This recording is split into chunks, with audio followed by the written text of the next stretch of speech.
In today's video, I'm excited to do another book review.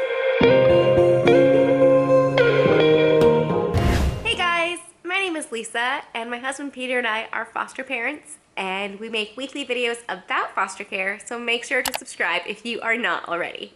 So I saw an article about this book, Broken Promise, and I was curious to get it and to see if it would be something that would apply to foster care. So the article was about a girl who wrote this story, and she loves to write.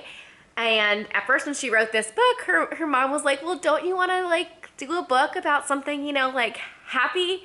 And she's like, no, Mom, this is something that I know all kids go through. My therapist has helped me with this, and I want to share this with other kids in hopes that it will help.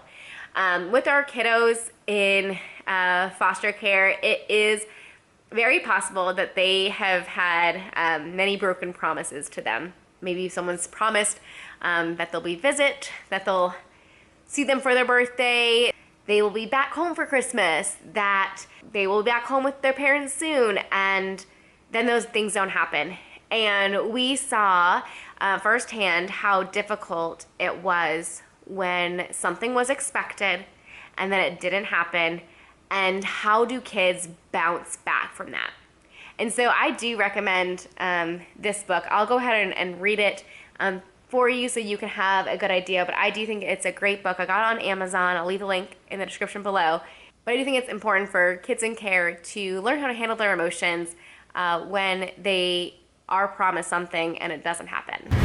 Broken Promise by Zara Daughtry. I want to dedicate this book to any child who has had promises broken to them. I want you to know that you are loved, you are special, and don't let anyone get in your way of being great. I wake up to the smell of breakfast and my baby brother babbling to himself. I jump out of bed, brush my teeth, and wash my face. I head down the steps and into the kitchen to help Mom set the table for breakfast. Mom, don't forget, my dad promised he is coming to pick me up today at 2 p.m., I said to Mom. Mom replies, no, sweetheart, I did not forget his promise. Make sure you eat all of your cereal before you get ready. I ate all of my breakfast and ran back up to my room to pick out the perfect outfit to hang out with my daddy. My favorite pink shirt. I think he will love it. Look at the time. It's getting closer to 2 p.m. I run down the stairs and look out the window. Lots of cars pass by, but not my dad's. I open the front door and sit outside on the steps. I look left and right. Maybe my dad is just running a little late, I said to myself. I decided to stand in the driveway so he can see me when he pulls up. Mom comes out and tells me to go in the house. Mom, can we give him just 5 more minutes? Mom puts her hand on my shoulder and agrees to give Dad more time. After 5 minutes had passed, tears began to build up in my eyes. I ran past my mom, went back into the house, and ran up the stairs to my room. I threw myself on the bed and screamed in my pillow. Why couldn't he say he just wasn't coming? Mom came into my room and sat on the bed. Mom said, I am so sorry, sweetheart. I can only imagine how you must feel. I'm glad you used the tools your therapist showed you to release your anger in a healthy way. You screaming into that pillow helped to push that anger out of your body. Mom gave me a few more seconds to take a deep breath. Mom asked, how do you feel now? I replied, a little better, but still sad. Mom said, well, I definitely don't want the most beautiful girl in the world to waste such a pretty outfit. How about me, you, and your little brother have some family fun today? "There is a carnival in town. Would you like to go?" I lifted my head and gave my mom a nod and a slight smile. Once we arrived at the carnival, my favorite uncle surprised me at the entrance. Mom did not tell me Uncle Chris was joining us. Me and Uncle Chris enjoyed the rides, games, hot dogs, and even getting our faces painted.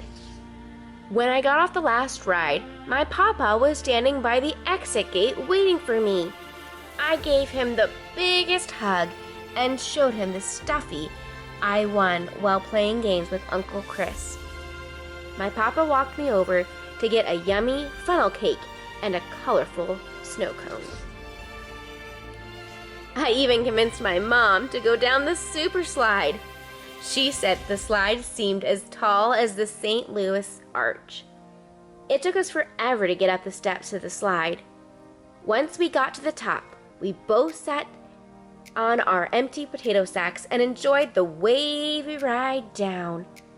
My mom was screaming all of the way down. I know that she was scared, but she was so brave. Mom said, "It's getting late. We should be headed home." I was so exhausted. I gave my Uncle Chris and Papa a big hug and said, "This was the best day ever." Papa said, "Yes, it sure was." Uncle Chris agreed. As soon as we got home, I began my bedtime routine, taking a shower, getting on my PJs, brushing my teeth, and reading my affirmations. I am kind. I love myself. I am strong. I sat on my bed and waited for my mom and baby brother to say goodnight. We said our prayers, and Mom tucked me into bed, kissed me on the forehead, and turned off my light. "Wait, Mom!" I sat up in my bed and turned my light back on. "I forgot to write in my journal. Can I have a few minutes to write?" Mom said, "Yes, you can have 10 minutes to write in your journal." I wrote, "I know that things may not have gone as planned today, but I know that I'm going to be okay because I'm loved. I am thankful that I am loved." Author's note: what inspired me to write this book is that it is a true story. It actually happened to me. I had promises broken to me many times. I want the readers to know that when you are faced with someone that lets you down, do not let them get in your way of being great. You are very special. I am thankful that my therapist taught me that it's okay to cry. She also showed me ways to release my anger and sadness in a healthy way. Lastly, I want the readers to know that using my tools help the bad feelings not go into my heart. With the support of my therapist and family, these are the things that work for me. I enjoy writing my book. I hope it hits your heart. Man, I think that book is definitely good. I don't love that they go to the carnival and that's what makes it a good day, because sometimes when visits get canceled, you can't always just go to the carnival every time. So I do kind of wish that there was something else that, just the mundane that they found excitement in and thankfulness for. But I think the message is important. I wouldn't read this to a child like as soon as, a visit is missed, but maybe a couple days after, or even, a couple days before a visit if you think that it might be canceled. And then that way you can be like, remember how Zara felt the same way too? And you can kind of just relate it back to this book. But I think this is a good book to have in your family library as a foster family, especially if you have school-age kids and younger, to be able to help them work through the issues when their promises to them get broken.